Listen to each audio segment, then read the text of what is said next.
All right, guys. So we're back. Got another installment for you guys. In this video, I'm just going to answer the question: are players today more skilled than players of the past? And we're going to use a few metrics. Let me share screen real quick and show you what I'm talking about. So these are just current metrics that I use to share, that I want to share with you guys, that I want you guys to really pay attention to. So you have shooting. When I say shooting, primarily we're talking about 3-point shooting, because you have mid-range, which includes that shooting as well. But these are just different aspects of the game that, as a player, you would, kind of focus on what makes a good player, right? So you have shooting, aka 3-point shooting, dribbling, and or ball handling. Which ball handling doesn't necessarily include dribbling, but we'll put all that in one scope. Passing. Obviously, if you can make good passes, you play good defense. I have a theory. It's certain things, and I'll get to that later. But so passing is one of them. These are two kind of tangible but intangible things that really don't necessarily have anything to do with basketball per se. But if you have them, they actually help you. That's athleticism, be it speed, herky jerk, what we call herky jerky, just real stop and go, explosiveness, and of course leaping. You got strength, which everybody knows what that is. Moving without the ball. It's another skill. How well do you move without the ball? We're going to talk about that. Screens. So, how well are you? Are you a good screen setter? Do you set good screens, or do you, not know how to set good screens? Now, I'm going to just tell you these last two already off the rip. Last year, Greg Popovich said that he spent half of his practice one day teaching players how to set screens because they didn't know how to set a screen. And literally a couple of days ago, Anthony Edwards, a premier star who was saying that he would give Michael Jordan buckets, he literally said he cannot play the game the way he wants to play the game because they're double teaming him, and he doesn't like it. So his moving without the ball skills. Now, this is a guy who's right now, or up until, he's kind of falling back, but up until this season, up until like the beginning of this season, he was being mentioned as one of the guys that are going to be the future of the NBA because he had such a good playoff run. Then he just fell apart at the Western Conference Finals. But the way he played against certain teams, you just thought he was just so great of a player. Even when they beat the Denver Nuggets, I think he was talking trash. I think he had like 8 points, 12 points in certain games. But anyway, we're not going to go there. So he's whining about basically not knowing how to move without the ball, right? You got mid-range, which, most teams today don't really focus on a mid-range jump shot. That's not a skill. Not just that. There are a few guys that are pretty good at doing it. Shai Gilgeous Alexander comes to mind. But because of analytics, the mid-range game is almost a bad shot in today's offense, right? Even though you have a 65%, say you got a 62, 63% chance of hitting that shot, whereas you got a 40, 30, 37, 38 percent chance of hitting the three. They'd rather hit the three, shoot the three, right? And then you got the low post moves, which, I mean, now you're playing this small ball. A lot of teams aren't really focusing on playing out the post because they don't want you taking 2-point shots. Now, but these are the more skilled players. I'm going to keep going. You got wing defense, different from interior defense. Interior defense is, I remember when I was coming up as a player, big men would have an interior defense camp. They would spend an entire week doing a big man camp just focusing on interior defense or just focusing on low post moves and stuff. So and they would split that up.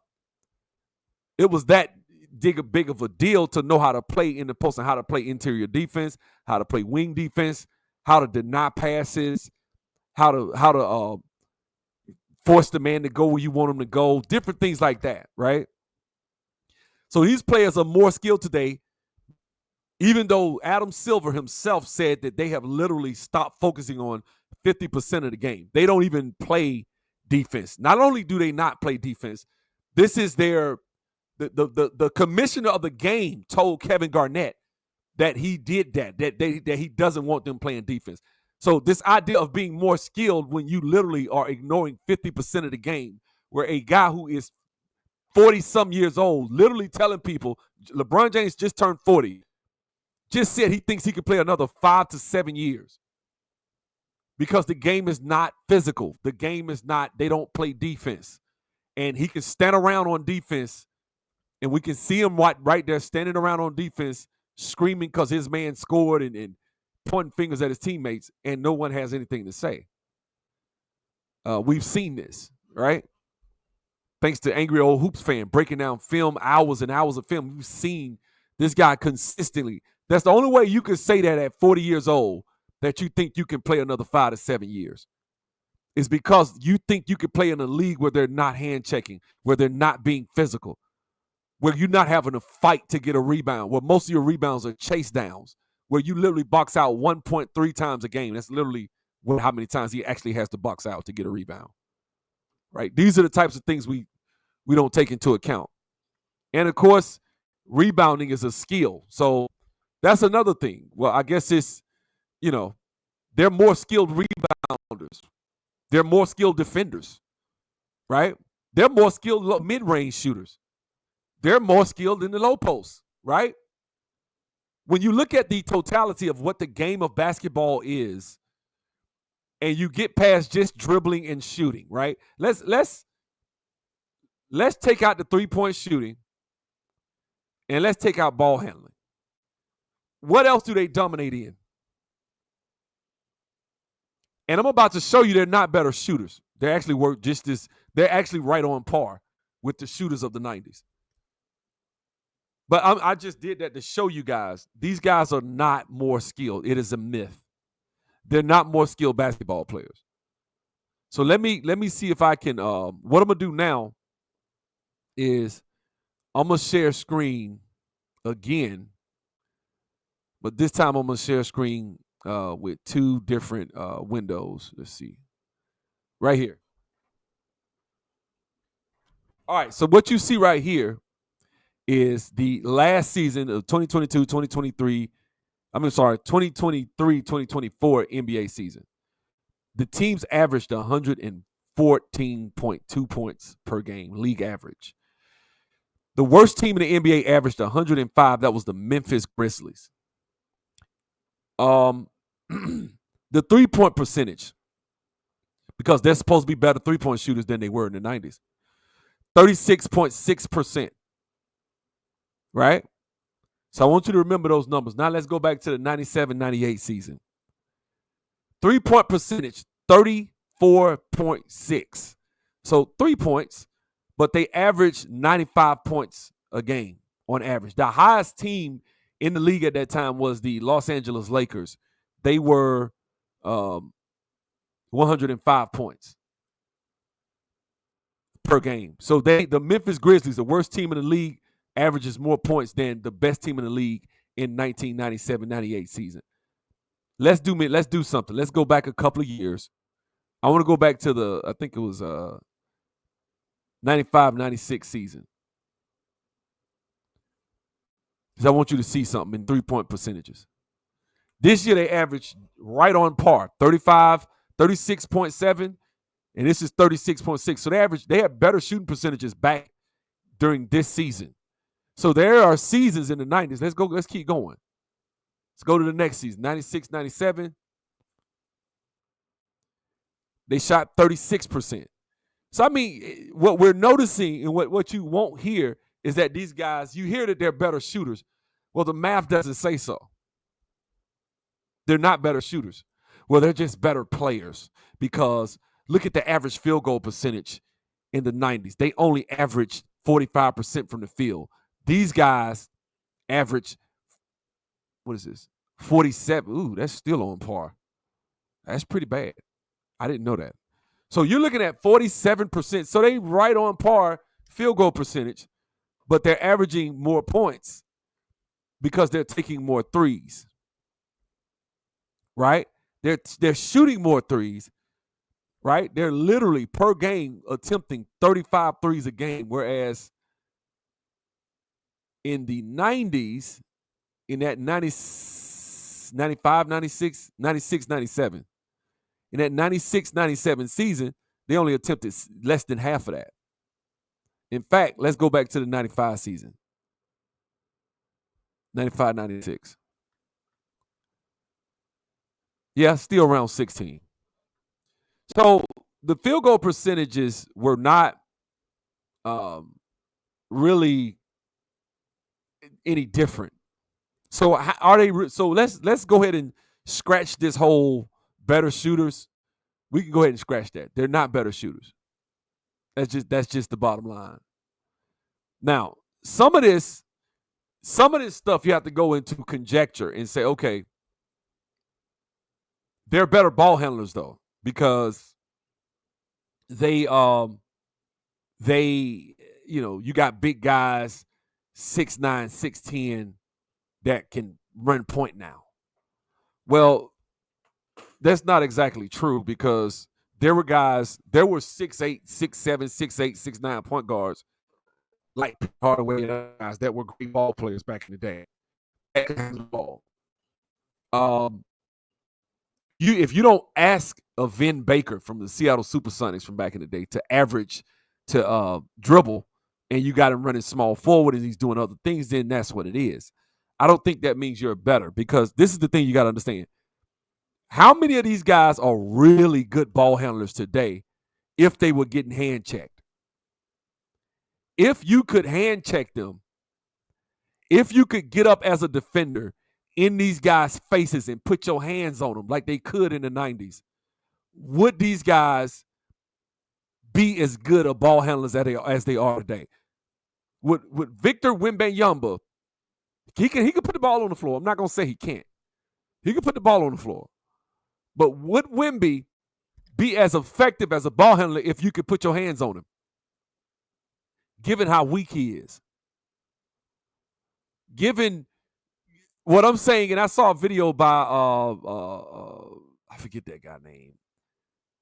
This guy that wanted to try to say we're done with the 90s, this YouTuber. I think a lot of these YouTubers are on deck with Clutch Sports with some of the arguments they make.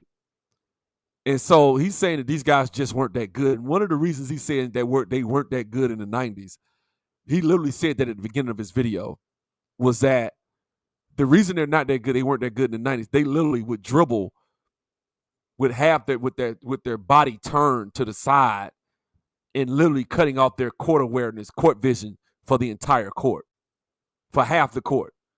Well, what he doesn't understand is when a guy can get up on you chest to chest and body you, you cannot dribble standing straight up. There are very few guys that can dribble like Jamal Crawford or Kyrie Irving, right? There are very few guys that can dribble standing straight up, looking at you, don't really have to bend their knees that much, and they real slick with the ball handling. Most ball players, even if they're a good ball handler, if a guy gets on them, Magic Johnson was a good ball handler, but if somebody got up on him, Magic had to protect the basketball.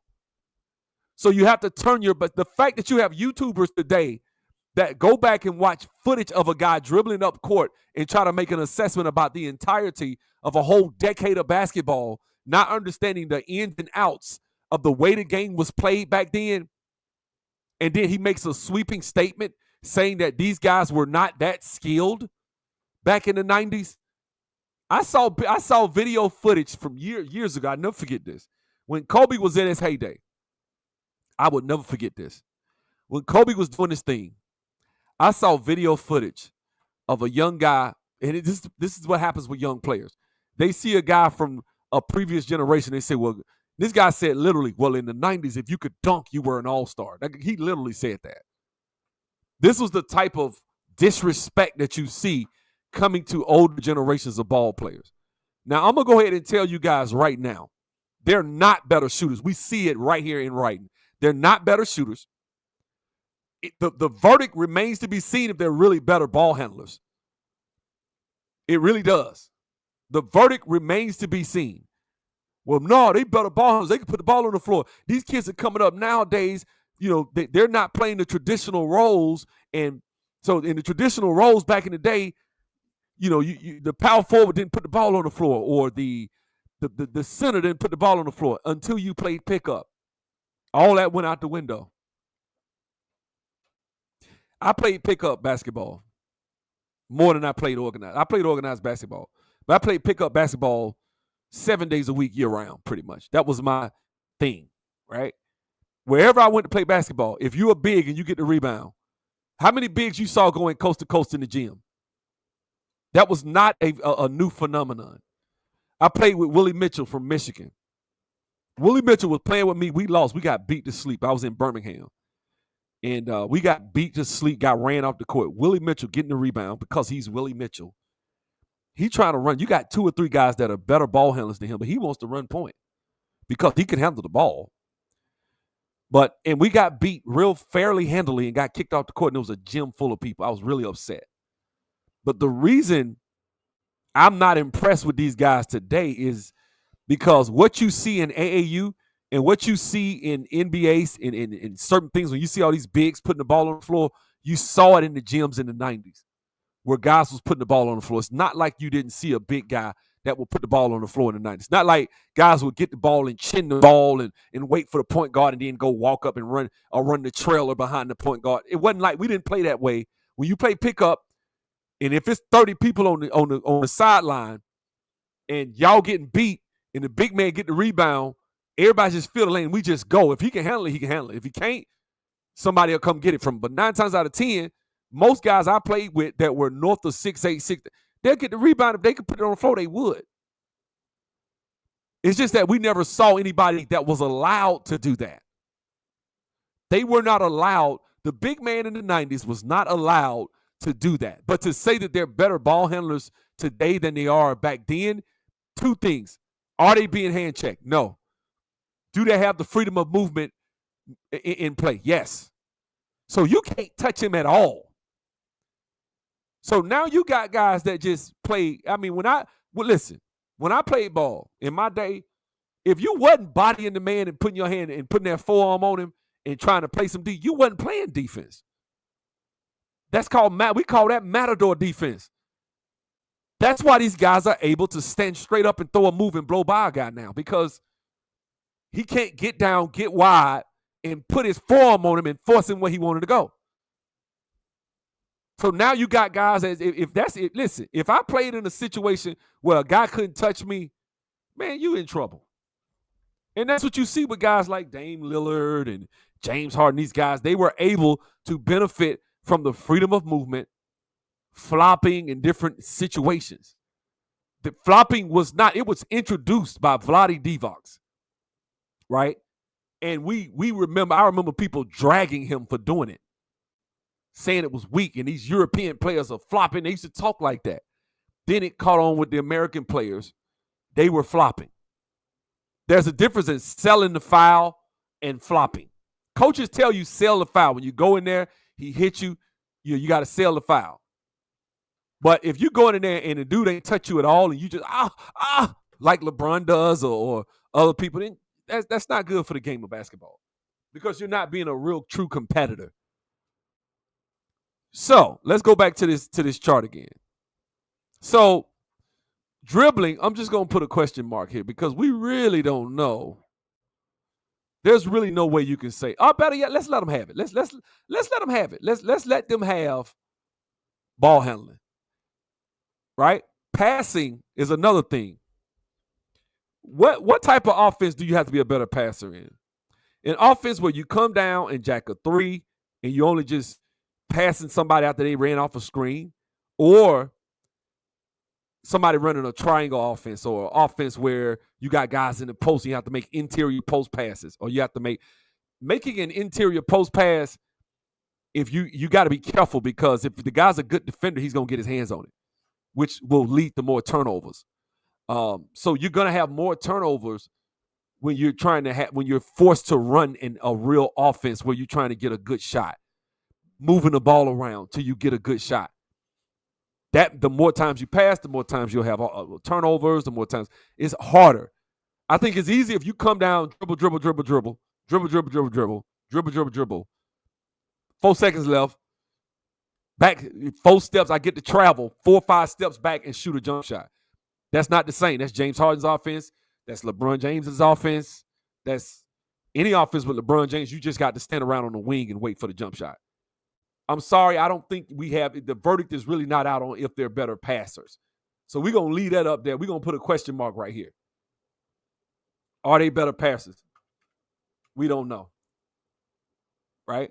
That's just a guesstimation at best. Athleticism. I don't know why we could say guys are more athletic now. I really don't. I think this is my personal opinion. I think in an era where everybody was trying to dunk on people and attack the rim, and you had to get close into the paint and get over and shoot shots over taller, bigger players and more, it led to more athleticism than it would today where the lane's wide open. So a guy like Steph Curry with probably a 25-inch vertical can go through the lane and just lay the ball up and it's nothing. Could he do that over Dikembe Mutombo if in an interior where, first of all, he wouldn't be able to do that in that era. And this is, I hate to say this, I hate to bust people's bubble. Steph Curry would not be Steph Curry in the 90s. Steph Curry maybe would be an all-star. Maybe. Come on, man, you tripping. I'm going to tell you why. Steph Curry struggled in the playoffs with Matthew Dellavedova from Australia. How did he play him? Physical. Got in his chest. The ref wasn't calling the calls that much back in 2015. And he struggled. That's why Andre Iguodala got the finals MVP. Yeah, he had a couple of games. He had 1 or 2 good games, but he really was dominated by that guy. Steph Curry struggles with physical defenses. Steph Curry is arguably the greatest player in this situation right now. I mean, you could make the case that he was really the greatest player in the 20 teens. I mean, the man got 4 championships. I mean, you really can make the case that he was greater than LeBron James because he technically did it with less help, if we're being honest. Right? If we're being honest, he won championships with less help than LeBron James did. So you can make the case that Steph actually was greater than LeBron in his own era. Right? But I'm not going to go there. Moving without the ball. I mean, we just had one of the premier players in the league say he couldn't move without the ball. Talk about he couldn't get his shot off. He can't be what he want to be. I think it's safe to say that this guy's supposed to be a guy who the NBA has pushed as a great player, as an athlete, as a great all-around player. So he doesn't move without the ball. So we'll take that out of the equation.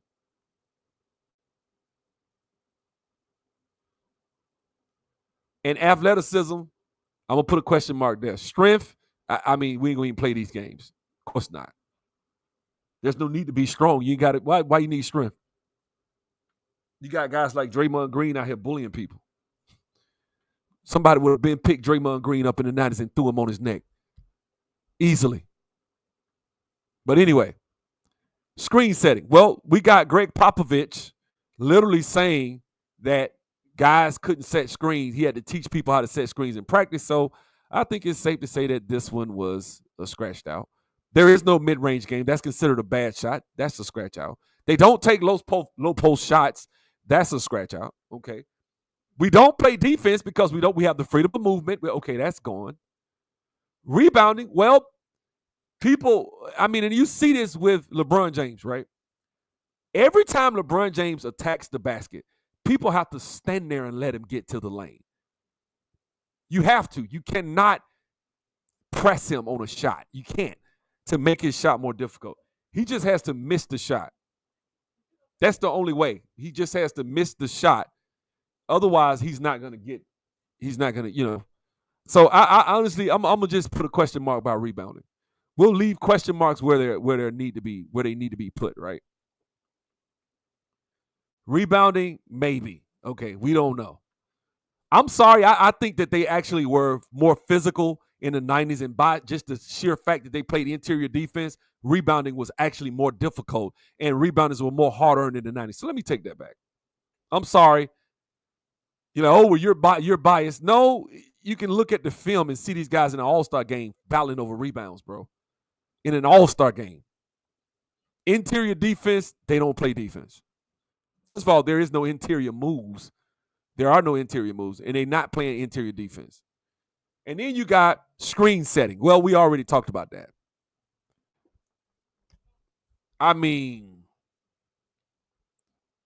I can make the case that everything that they say that this league is weaker in every way imaginable. I can. I can make the case that this league is weaker in every way imaginable. I'm going to show you one final way.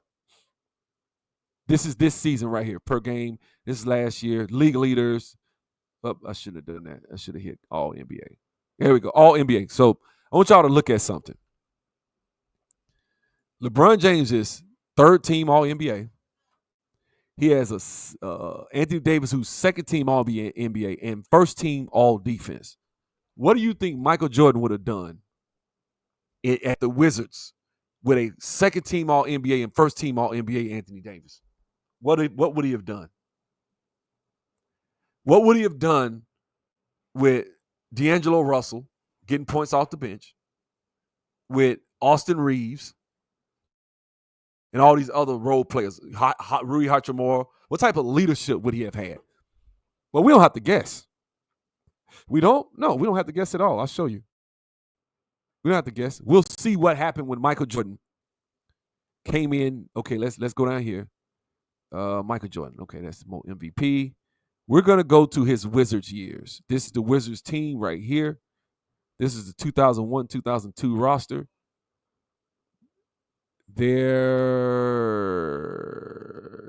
rating. Where were they rated? Let me see. Offensive rating, defensive rating. They were 21st in the league in defense. You can see that, right? This is what the year Mike came. They were last in the league year prior. The next year,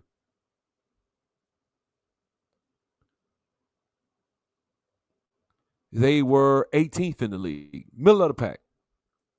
Now, this the year he played 82 games. But I want to show y'all something. Let's look at these rosters.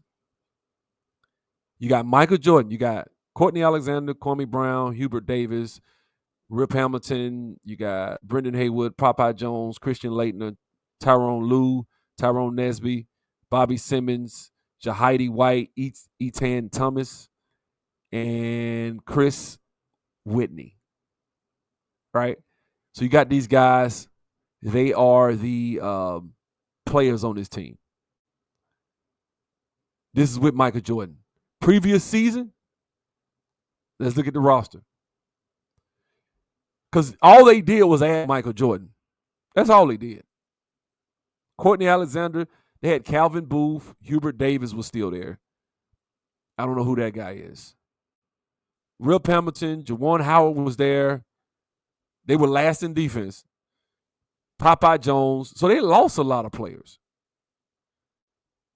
They had Mitch Richmond, LaRon Prophet, Cherokee Parks out of Duke, Tyrone Nesby, Felipe Lopez, Christian Laettner was there. Gerard King, Popeye Jones was there.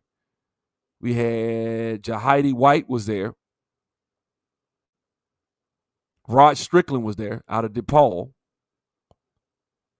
You had Mike Smith. I mean, this is so technically they didn't really add any real players. They were losing. All they added, they lost a lot of players and added Michael Jordan. There's nobody of significance added to this team.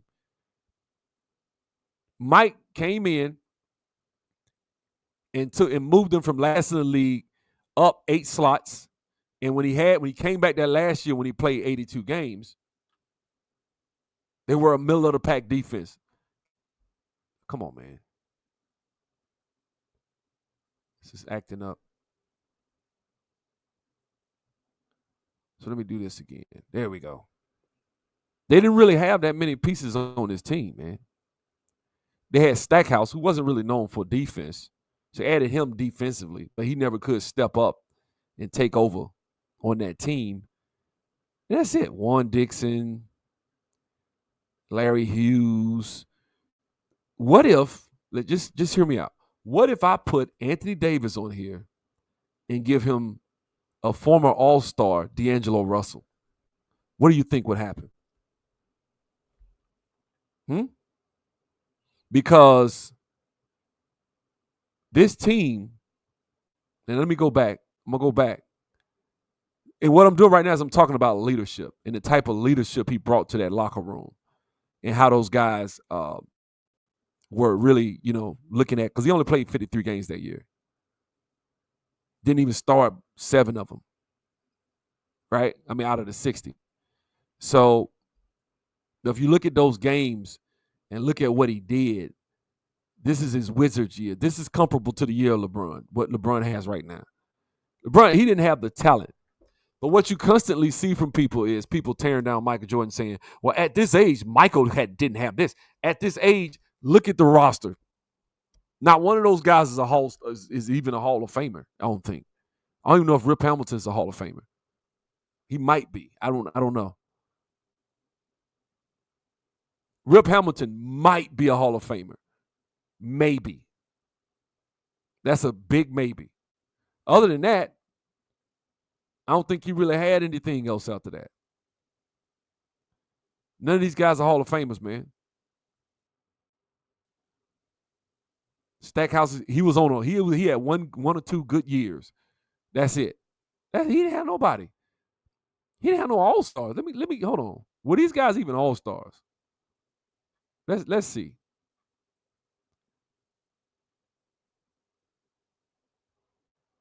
Mike was the only All-Star on the team. Nobody else was even an All-Star, man. Come on, bro. This is what y'all want to say is Michael Jordan wasn't that good. He didn't have anything on that team. He did that to try to get ownership. That's what he was trying to do. He's the only All-Star on his team. So when you look at a guy that has, and LeBron James, that has all his help, and literally, I mean, it's a video of him. This is a video of him after his 21st season, just not passing Michael Jordan in 30-point games, which is laughable. It's laughable when you really look at it. Like, oh, you're a LeBron hater. That's the name of the channel. But let me show you something. Guys, this man's numbers are unheard of. Y'all saw that in my other video. I'm not going to go there. I'm just going to keep doing videos from time to time if I want to do a subject. But let me go. I just wanted to come up here and just break down why today's players are not as skilled as other players from other generations. They're not. They're just not. We don't know how good of a ball handler you are until I can treat you the same way I can treat that other guy. If Michael Jordan was in an era where they could not hand check him, he had freedom of movement, and he was averaging 30, 37 points, not shooting threes. I mean, come on, man. Well, Mike really wasn't a good three-point shooter. Really? Well, it's funny because I'm looking right here, and at his three-point field goal percentage, let me look at it. That's field goal percentage, 3-point field goal percentage, 3-point percentage. He shot 42.7, then he shot 50% he shot 50% when he came out of retirement, so we're going to let that slide. But Mike shot 43%. So it wasn't like he was just, not doing well. If he wanted to, we all know the clip of him saying, hey, I don't want to focus on the three because that takes away from the rest of other parts of my game. And, I don't want to just rely on the three-point shot because what if it's not falling? Facts, which is what you see today. Anyway, guys, God bless y'all. Have a good one.